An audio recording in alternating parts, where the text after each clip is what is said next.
Money wise में आपका एक बार फिर से स्वागत है।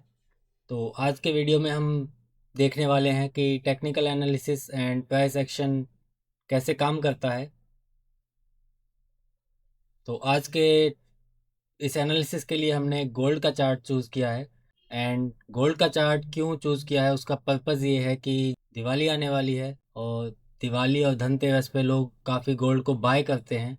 हम इस चार्ट पे अब थोड़ी सी चर्चा करेंगे। तो आप देख रहे हैं कि आपके सामने गोल्ड का इंटरनेशनल चार्ट है एंड गोल्ड की आप रैली को देख रहे होंगे कि गोल्ड ने कितना लंबा वन वे रैली दिया है, जो कि लगभग 23% के आसपास है। तो लगभग 23% गोल्ड ने वन वे मूव दिया है। एंड आपके सामने ये इसका ब्रेकआउट का लेवल था, जो लेवल इसने ब्रेकआउट किया था। और बिल्कुल बढ़िया ब्रेकआउट दिया गया था गोल्ड ने एक गैप अप के साथ, और उसके बाद कंटिन्यू ऊपर बढ़ता गया है गोल्ड। तो सबसे पहले तो गोल्ड का जो प्राइस है, जो आपके सामने प्राइस दिखाई दे रहा है, इस प्राइस को जस्टिफाई कैसे किया जाता है। जैसे जब हम गोल्ड की बात करते हैं तो गोल्ड एक ऐसा एसेट है जिसका प्राइस टोटली डिमांड बेस्ड होता है। क्योंकि जब हम किसी अदर एसेट की बात करते हैं, जैसे कि हम किसी स्टॉक की बात करते हैं, तो स्टॉक के पीछे एक कंपनी होती है, जो कंपनी कुछ अर्निंग कर रही है। तो उस अर्निंग के बेस पर हम ये पता कर सकते हैं कि जो हम प्राइस पे कर रहे हैं वो जस्टिफाइड है या नहीं। बट गोल्ड के केस में हमारे कंट्री में कोई भी अर्निंग नहीं है।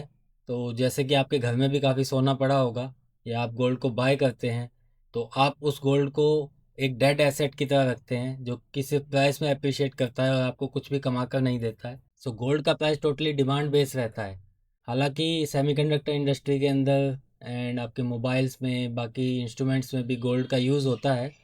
बट जो इसका प्राइस बढ़ता है वो टोटली आपके डिमांड एंड सप्लाई के बेस पर होता है एंड थोड़ा ग्लोबल फैक्टर्स के बेस पर होता है। जैसा कि आप देख सकते हैं, ग्लोबली थोड़ी टेंशन का माहौल है, तो आपका गोल्ड का प्राइस वैली करता जा रहा है।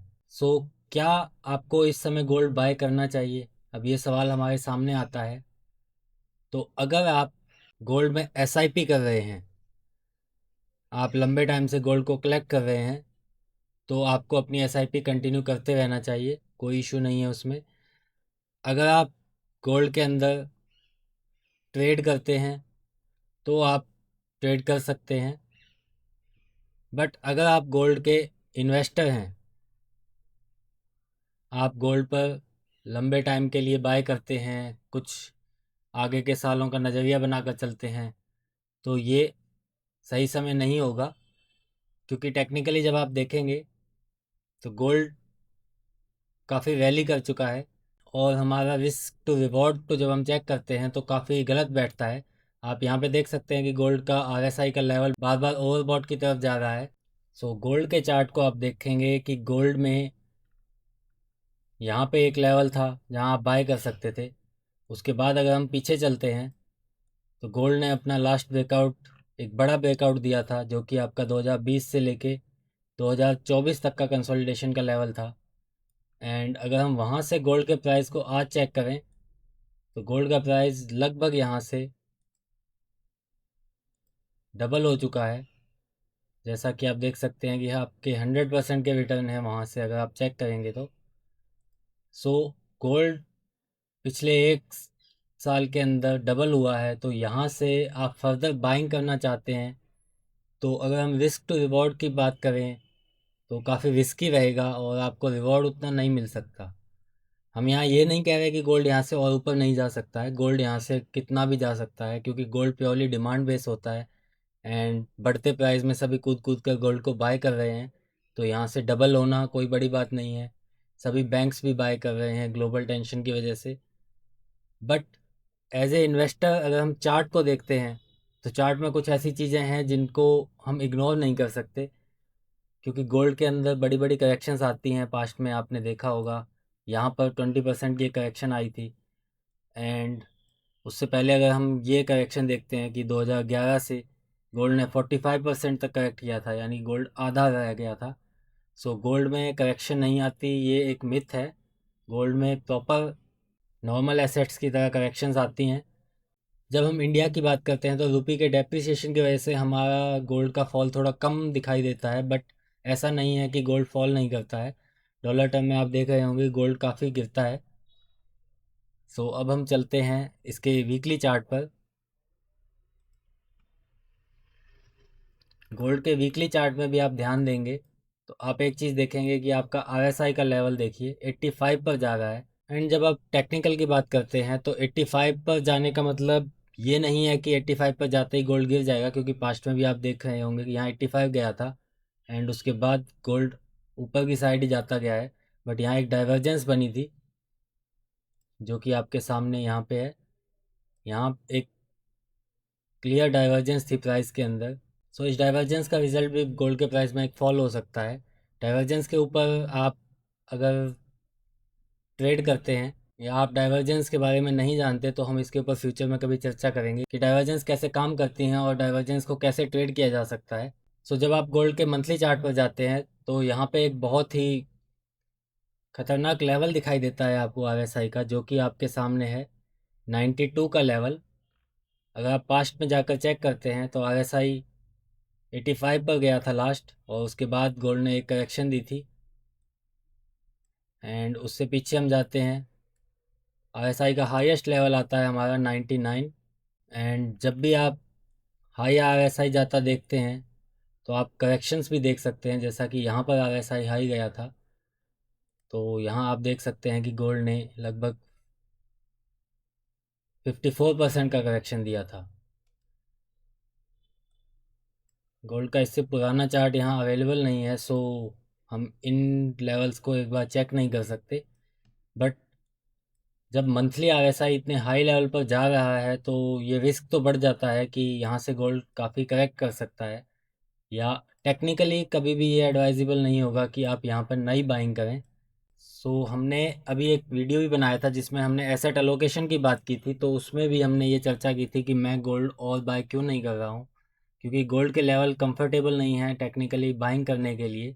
आपको गोल्ड में बाइंग करनी चाहिए या नहीं इसके ऊपर हमारी कोई सलाह नहीं रहेगी, आप अपनी सोच समझ के हिसाब से डिसीजन ले सकते हैं। मैं जो आपके सामने प्रेजेंट कर रहा हूँ कि गोल्ड में मैं बाइंग क्यों नहीं कर रहा हूँ, उसका प्योरली रीज़न है कि गोल्ड के जो लेवल हैं वो आपके सामने कुछ ऐसे दिखाई दे रहे हैं।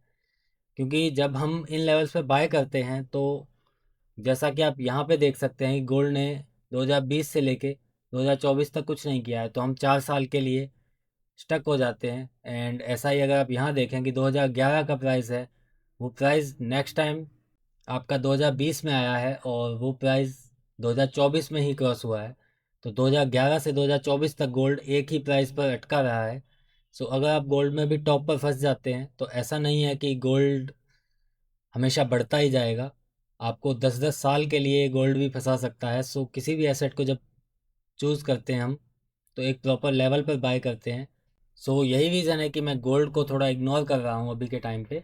बट बहुत से लोग मुहूर्त ट्रेडिंग में शगुन के लिए गोल्ड को बाय करते हैं, तो वो आप कर सकते हैं, उसका इससे कोई लेना देना नहीं है। बट एज ए इन्वेस्टर मैं अपने लिए कभी भी गोल्ड को इन लेवल्स पे बड़े अमाउंट में बाय नहीं करूँगा। हम एक करेक्शन का वेट कर सकते हैं, क्योंकि प्राइस हमेशा अपने मूविंग एवरेज की तरफ ज़रूर आता है। आप पास्ट में भी देख सकते हैं कितना भी प्राइस ऊपर चला जाए, जब भी ये मूविंग एवरेज से काफ़ी दूर गया है तो इसको मूविंग एवरेज को टच करना ही होता है। ये एक रूल की तरह समझ लीजिए, क्योंकि ग्रेविटी के अगेंस्ट प्राइस हमेशा उड़ता नहीं रह सकता, तो मूविंग एवरेज एक ग्रेविटी की तरह काम करती है। एंड जब कभी प्राइस यहाँ पर वापस आएगा तो हम ज़रूर कंसीडर करेंगे। ये आपके सामने गोल्ड का MCX का चार्ट है। इस 1 मंथ चार्ट में भी आप एक चीज़ नोटिस कर रहे होंगे कि गोल्ड ने लास्ट टाइम यहाँ पे अपना एक ओवरबॉट लेवल टच किया था। तो इस ओवरबॉट लेवल पे जाने के बाद गोल्ड ने लगभग 17% का करेक्शन दिखाया था, जो कि रुपये के डेप्रिसिएशन के बाद भी आपके सामने था। तो गोल्ड में ऐसी करेक्शन आने के चांसेस हमेशा रहते हैं जब भी गोल्ड इतने हाई लेवल पर जाता है। तो इसके अकॉर्डिंग अब हम देख सकते हैं कि ये पुराने लेवल से भी काफ़ी हाई चल रहा है, जो कि मंथली में 95 के आसपास है। सो आप अपना एनालिसिस करें, उसके हिसाब से अपना डिसीज़न लें। और ये एनालिसिस सिर्फ गोल्ड के लिए नहीं है, ये आप जनरल पर्पस किसी भी चार्ट पर अप्लाई कर सकते हैं। चाहे वो आपके सामने सिल्वर का चार्ट हो, आप सिल्वर के चार्ट में देख सकते हैं कि सिल्वर में क्या रैली हुई है। सिल्वर के लेवल काफ़ी कंफर्टेबल हैं गोल्ड के मुकाबले।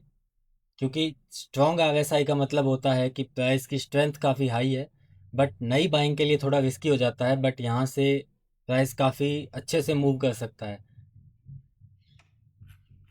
एंड सिल्वर में तो हम देखते हैं कि सिल्वर अपने बड़े ब्रेकआउट को रीटेस्ट कर रहा है, या सो यहाँ से अगर इस ब्रेकआउट को करता है तो सिल्वर टेक्निकली हम देखें तो यहाँ से डबल भी हो सकता है। एंड ऐसा ही चार्ट हम बिटकॉइन पर जब जाते हैं, बिटकॉइन के लेवल जब आप देखेंगे तो बिटकॉइन में आप चेक करेंगे कि बिटकॉइन कहीं भी ओवरबॉट नहीं है। सो लास्ट यहाँ पे ओवरबॉट हुआ था तो आपने देखा कि एक ये करेक्शन थी। सेकेंड टाइम ओवरबॉट होने के बाद हमने एक बड़ी करेक्शन देखी बिटकॉइन के अंदर, एंड उसके बाद से बिटकॉइन काफ़ी कंफर्टेबल लेवल्स पर ट्रेड कर रहा है, जो हम कह सकते हैं काफ़ी स्ट्रॉन्ग लेवल्स पर ट्रेड कर रहा है। मैं पर्सनली बिटकॉइन में कोई भी इन्वेस्टमेंट नहीं करता हूँ, क्योंकि गोल्ड के अंदर जब हम बात करते हैं एटलीस्ट वहाँ पे एक वैल्यू होती है, क्योंकि गोल्ड यूज़ होता है पूरे वर्ल्ड के अंदर। बिटकॉइन की अभी उतनी वैल्यू जनरेट नहीं हुई है, बिटकॉइन का प्राइस टोटली डिमांड बेस है। सो इसमें हम प्राइस का जजमेंट नहीं कर सकते कि जो हम प्राइस पे कर रहे हैं वो कितना फेयर है। सो दैट्स वाई इनसे दूर रहना ही बेटर रहता है।